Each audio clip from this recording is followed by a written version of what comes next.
Hello. This is Antya from Byte Shuffle. Thank you for always watching my videos. Last time, we held a major midsummer reflection session, so this time, I've uploaded a play that is a bit more polished.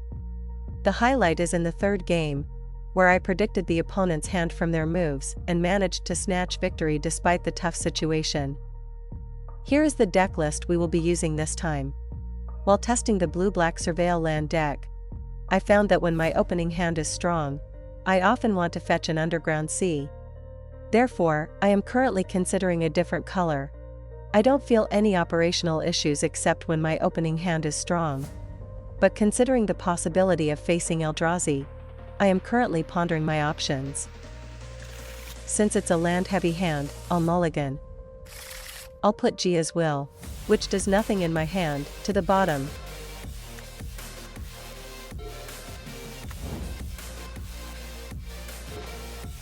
I'm going to search for a tutor.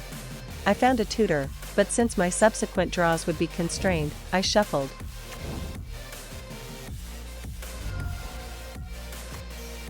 Since my opponent is playing Reanimator, I need to speed up the game.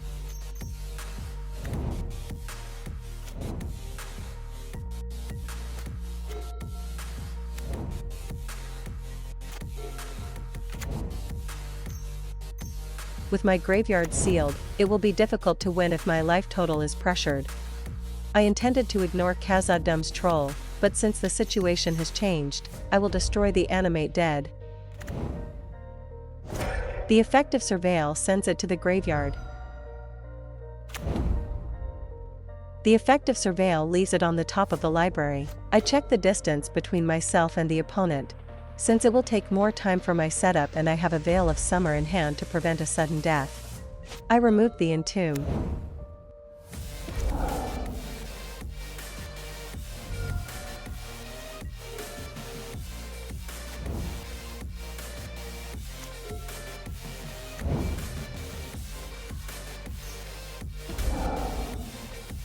Since the opponent didn't change phases, I'll convert the Veil of Summer accumulating in my hand into a draw.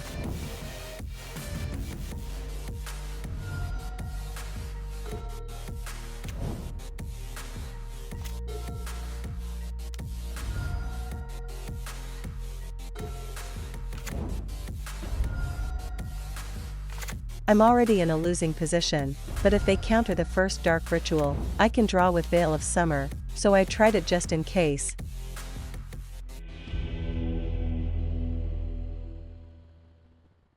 Before sideboarding, I'd like to review the list we used. First, the conclusion. I will explain it step by step. First, I will explain Vexing Bauble. This card interacts with Chrome Mox, Lotus Petal, and Lion's Eye Diamond that I use.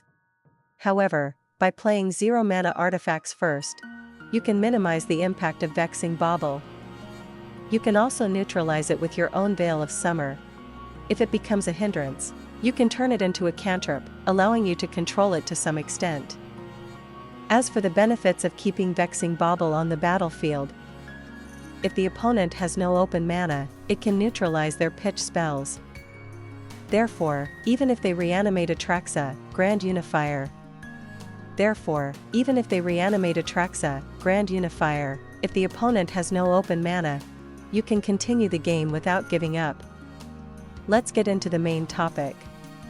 The cards from the Reanimator deck that are relevant to ANT are these. Since the opponent uses a graveyard-based deck, there should be no objection to including graveyard hate cards. Next, the opponent will block my graveyard with Dauthi Voidwalker. Additionally, the opponent's clock is very fast, rapidly depleting my life total. Therefore, it's often impossible to go for the ad nauseam route. I'll include Dress Down to unlock the graveyard. It can also be used to avoid the opponent reanimating fatties with reanimate spells. As for Boseiju, who endures, which I'll side out. It can deal with Null Rod and animate dead, so ideally, I'd like to keep it in the deck if possible. However, the opponent uses Daze and Wasteland to deny my mana. To counter the opponent's strategy, I'll build my mana base around basic lands. Therefore, I can't afford to cut any basic lands.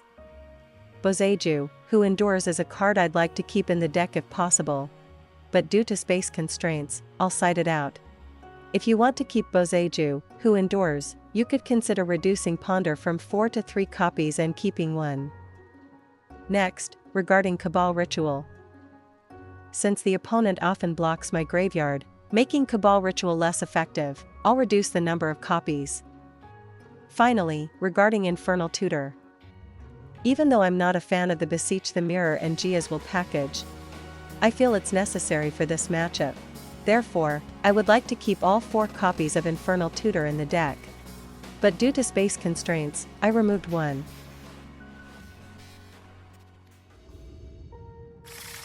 I need a fast hand, so I'll mulligan. It looks like I can go all in on the first turn, so I'll put Misty Rainforest on the bottom. I'm going all in right away. I'll increase the mana needed for the combo.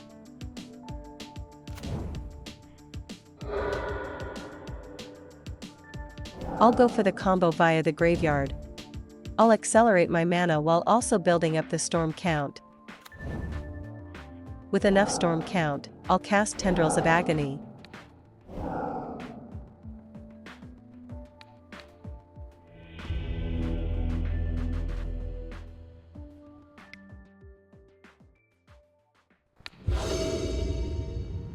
Since I don't have any lands, I'll mulligan.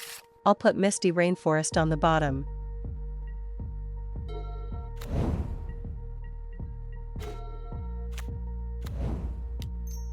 I'm going to search for a tutor. I can't find it, so I'll shuffle. So far, it seems likely that my opponent has a hand full of Orcish Bowmasters and counters. I'll push the draw source into the library.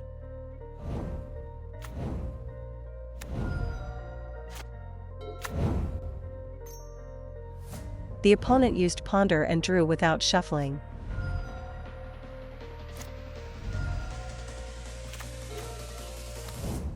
The effect of Surveil sends it to the graveyard. The opponent used Ponder and drew without shuffling.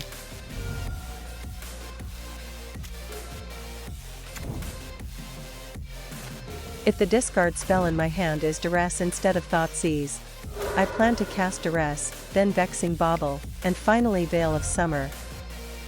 However, losing 2 life here could cause me to lose, so I'll cast Vexing Bauble first. It seems like on the final turn, I'll end up searching for a tutor with a draw source after casting Dress down, so I'll have them use their counter now. With the second Orcish Bowmasters on the battlefield, I need to speed up the game.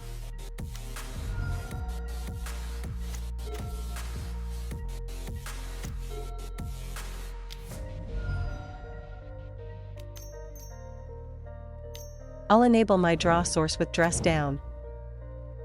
I'm going to search for a tutor.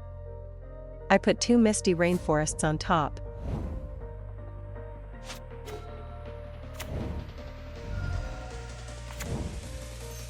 I'm going to search for a tutor. I can't find it, so I'll shuffle. I'm going all in. From here, I'll increase the mana needed for the combo. I'll recover resources from the graveyard with Beseech the Mirror.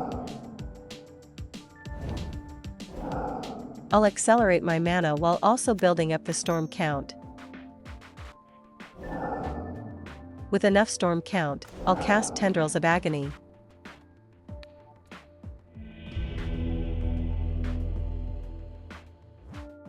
Thank you for watching up to this point. I apologize for the frequent play mistakes.